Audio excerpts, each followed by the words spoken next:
मुस्तफ़ा शर्जीना को मनाने के लिए उसके घर चला जाता है। वहाँ पर शर्जीना मुस्तफ़ा को कहती है कि मुस्तफ़ा तुम मेरे साथ ये सब क्या कर रहे हो।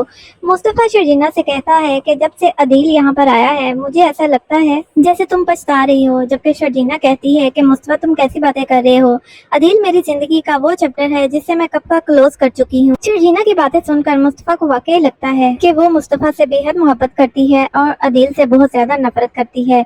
अदील की बात वो करना ही नहीं चाहती, लेकिन मुस्तफ़ा फिर भी ये मानने को तैयार नहीं है कि शर्जीना उसके साथ खुश है, क्योंकि वो सोचता है कि कोई लड़की कैसे एक नाकाम शख्स के साथ खुश हो सकती है। मुस्तफ़ा एक बार फिर से शर्जीना के साथ वही पुरानी बातें करना शुरू कर देता है। कहता है जब से हमारी शादी हुई है तुम्हें घुमाने के लिए बाहर सिर्फ एक बार ही लेके गया, वो भी बाबा के पैसों पर। मैंने तुम्हें अब तक कोई खुशी नहीं दी, आखिर तुम मेरे साथ खुश कैसे हो सकती हो। मेरे पास अपने बाबा के दवाइयों के लिए भी पैसे नहीं है, मैं तुम्हें कैसे खुश रख सकता हूँ। मैंने तुम्हें कुछ भी नहीं दिया आज तक और ना ही मैं कुछ कर सकता हूँ। तुम पता नहीं मेरे से कैसे इतनी उम्मीदें लगाकर बैठी हो। तुम्हारे लिए तो कोई बहुत ही शानदार इंसान होना चाहिए जो तुम्हारी सारी ख्वाहिशात पूरी कर सके, जैसे कि अदील भाई हैं। ये सारी बातें शर्जीना के दिल पर जाकर लगती हैं और वो बहुत ज्यादा इमोशनल हो जाती है। वो मुस्तफ़ा से कहती है मुस्तफ़ा तुम मेरे दोस्त हो, मेरी मोहब्बत हो, लेकिन तुमने सब कुछ बर्बाद कर दिया है। मैं सोच भी नहीं सकती कि तुम ऐसी बातें मुझसे करोगे।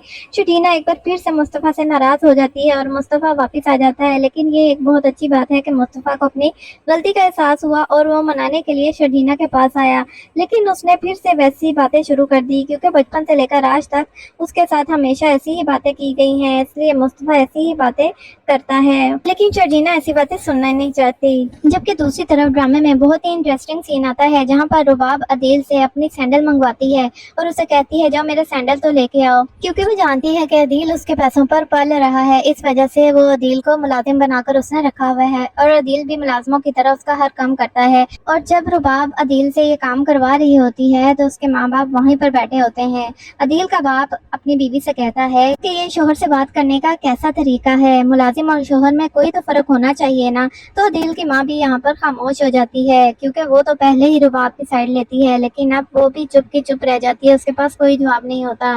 अदील के बाबा को ये देखकर बहुत ज्यादा दुख होता है कि रुबाब अदील को उसके बेटे को नौकरों की तरह ट्रीट करती है। चलो प्यार से तो इंसान कह ही सकता है, लेकिन वो उसका लहजा ऐसा होता है जैसे किसी मुलाजिम से बात कर रही है। अदील जैसा शख्स जिसने अपने भाई से जेलसी की और जिसने शर्जीना का रिश्ता ठुकरा कर रुबाब पर फोकियत दी क्योंकि रुबाब के पास पैसे थे, अब वो भी खामोश है क्योंकि वो रुबाब के पैसों पर पल रहा है, वो खुद भी जानता है। इस वजह से वो भी मजबूर है रुबाब के सारे काम करने के लिए।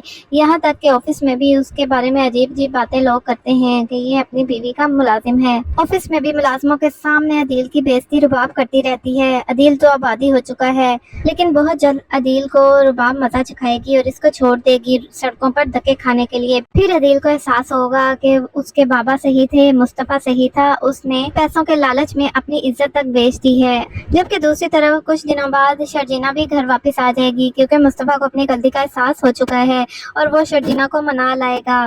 तो तब अदील फिर से मुस्तफ़ा के खिलाफ शर्जीना को करने की कोशिश करेगा। वो अजीब अजीब शर्जीना से बातें करेगा और यहाँ तक कि शर्जीना का हाथ भी पकड़ने की कोशिश करेगा, लेकिन ये सब मुस्तफ़ा देख लेगा और मुस्तफ़ा अब तो अदील के सामने बोल पड़ेगा। दोनों भाइयों में तू मैं हो जाएगी। इनका बाप भी यहाँ पर आ जाएगा और वो कहेगा कि मैंने तुम दोनों को इसलिए बड़ा किया था कि तुम दोनों इस तरह लड़ाई झगड़ा करो।